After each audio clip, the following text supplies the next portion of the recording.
আসসালামু আলাইকুম। Hello everyone, কেমন আছেন সবাই? আশা করি সবাই ভালো আছেন। আলহামদুলিল্লাহ আমিও ভালো আছি। আজ আমরা যাচ্ছি হসপিটালে আমার মামাতো ভাইয়ের কিছু টেস্ট করানোর জন্য। আপনাদের সাথে শেয়ার করছি আমাদের এই জার্নি। আশা করি সব ঠিকঠাক থাকবে। আপনারা সবাই তার জন্য দোয়া করবেন। তো আমার ভাই কিছুদিন ধরে অসুস্থ, তাই আজ ডাক্তারের পরামর্শে টেস্ট করাতে এসেছি। এখানে হসপিটালের পরিবেশ মোটামুটি ভালোই। এটা বনশ্রী ফরাজি হসপিটাল। আমাদের কোনো অসুস্থতা হলে আমরা এই হসপিটালে চলে আসি। তাদের ট্রিটমেন্ট ভালো হওয়ার কারণে আমাদের কোনো অসুস্থতা হলে আমরা এখানে চলে আসি।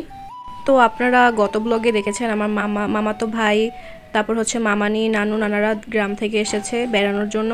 তারা বেড়াতে এসে অনেক বেশি অসুস্থ হয়ে পড়ে, যার কারণে তাদেরকে হসপিটালাইজ করা লাগছে। সব টেস্ট শেষ হলে আমরা রিপোর্টের জন্য অপেক্ষা করব। ইনশাল্লাহ আশা করি ভালো কিছু শুনবো। তারপর আমরা বাসায় চলে আসলাম এবং বাসায় এসে দেখি আমাদের জন্য গরম গরম পিঠা রান্না করা হয়েছে। তো আমরা সেগুলো খেলাম এবং নাস্তা সেরে নিলাম। ওনার এই স্পেশালিটি দেখলে আসলে আমি মুগ্ধ হয়ে যাই।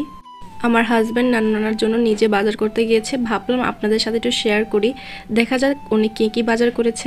এখানে আছে গরুর গোশ, গুঁড়া মাছ। এগুলো আমার নানু নানা অনেক বেশি পছন্দ করে এবং এটা সে ভালো করেই জানে। ওনার এই স্পেশাল বাজার করার প্রচেষ্টা কিন্তু সত্যি প্রশংসাযোগ্য। এখানেই শেষ না, আজকে উনি নিজের হাতে রান্না করে খাওয়াবে সবাইকে। আমরা আজকে সবাই রেস্টে থাকবো। ওনার হাতের রান্না এক কথায় অসাধারণ হয়। এর আগেও আমি খেয়েছি, আজকে আবার খাওয়ার সৌভাগ্য হলো। দেখুন উনি কি যত্ন নিয়ে মশলা মেশাচ্ছেন, মনে হচ্ছে আজ যেন শেফ হওয়ার ফর্মুলা বের করে ফেলেছেন। ওনার এই রান্নার পরিশ্রম সত্যি প্রশংসনীয়। আশা করি আজকের রান্নাটা হবে সেরা। আপনারা কখনো কি এমন স্পেশাল রান্না করেছেন বা দেখেছেন কিনা কমেন্টে জানাতে ভুলবেন না।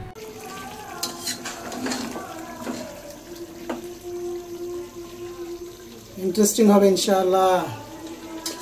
তার এই রান্না আমি শুধু দাঁড়িয়ে দাঁড়িয়ে দেখছি, অনেক ভালো লাগছে।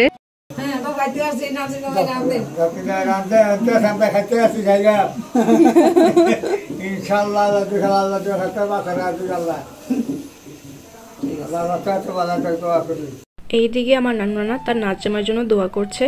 তারা অনেক উদার মনের মানুষ, তাদের জন্য সবাই দোয়া করবেন যেন সারা জীবন তাদেরকে আমরা এইভাবে পাশে পাই এবং তাদেরকে মজার মজার রান্না করে খাওয়াতে পারি। এখন উনি তরকারিতে ঝোল দিয়ে দিচ্ছে এবং এটাকে ঢাকনা দিয়ে ঢেকে দিয়েছে। তারপরে উনি চলে গিয়েছে গুঁড়া মাছ রান্না করার জন্য। এগুলো অনেক সুন্দর করে টমেটো, পেঁয়াজ, তারপরে পরিমাণ মতো কাঁচামরিচ, লবণ, হলুদ, মরিচ দিয়ে সুন্দর করে মাখিয়ে এটাকে পানি দিয়ে এখন দিয়ে দিবে চুলায়। এই গুঁড়া মাছকে আঞ্চলিক ভাষায় কার কোন জেলায় কি বলে ডাকে কমেন্টে জানাতে ভুলবেন না। রান্না শেষে দিয়ে দিল বাজার থেকে আনা তাজা ধনেপাতা।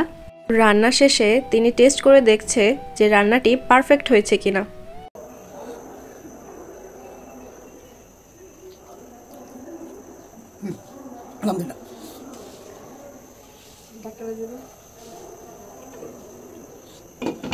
শেষ? জি আলহামদুলিল্লাহ শেষ।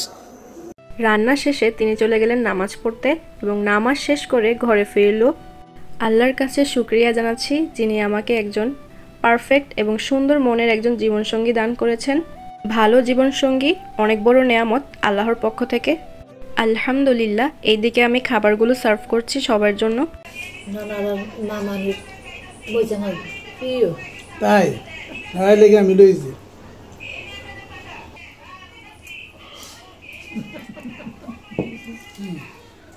ভালো হয়েছে না? আলহামদুলিল্লাহ নিজের রান্নার প্রশংসা করলাম।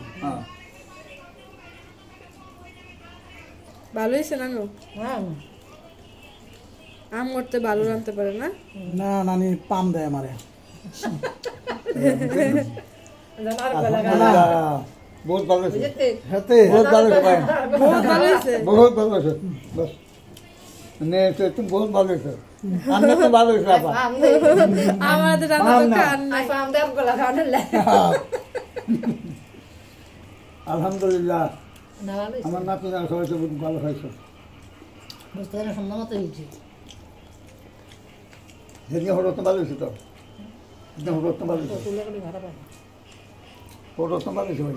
হলো তো ভালো হয়েছে। নিজে রান্না নিজে খাইতে পারি না। এমন হয় নিজে রান্না করলে খাওয়া যায় না।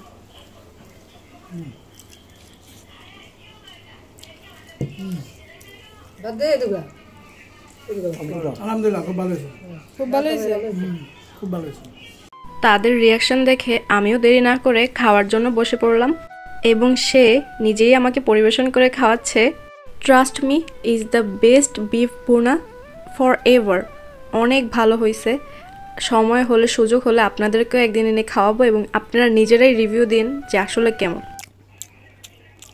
এক কথায় অসাধারণ, অনেক মজা হয়েছে। তাই অনেক চেষ্টা করছি, আল্লাহ তাআলা দিয়ে দিচ্ছে আলহামদুলিল্লাহ। অনেক মজা হয়েছে আসলে, গরু গোশত অনেক মজা হয়েছে।